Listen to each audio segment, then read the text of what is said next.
On the flight from Newark Liberty Airport to Dallas-Fort Worth, if you look out the window just as the plane is ascending, you can see the Dallas skyline.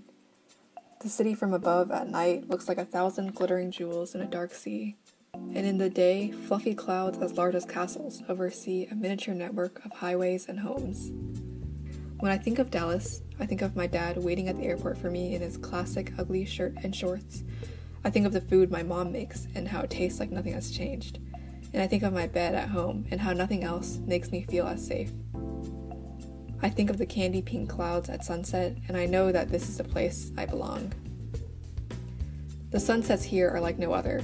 Maybe it's because of the flat landscape, the low elevation, or the arid environment, but the colors are so brilliant, orange, pink, blue, that sometimes I will just linger at the stoplight a little bit after the light has already turned green, just looking at the sky and feeling so lucky to have seen the sunset, even though it happens every day.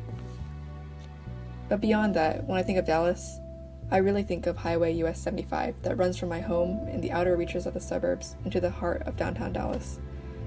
I used to drive up and down that highway every day to get to school, and I've driven on that small section of highway so many times I can probably do it blindfolded by now. The numerous apartment complexes, restaurants, and shopping centers that have cropped up along the highway are a sure sign of how Dallas has changed in the past few years.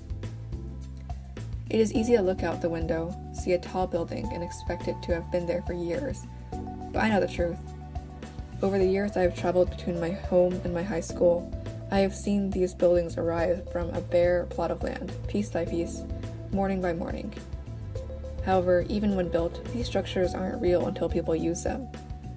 The new apartments, the family car wash, the Costco, or the Asian supermarket, Ranch 99, where I spent so many Saturdays shopping for vegetables and meats with my mother, these have all been created by the residents who live here, and are only tangible parts of home for me because they are used by others. Though the buildings, roads, and land seem like constants of time, this stretch of highway is actually a place of constant change, shaped by the community itself. When I drive down this highway late at night, feeling the particular thrill and fear of driving over 80 miles per hour, I realize that although I am one person out of hundreds of thousands here, I have created this community as much as it has created me.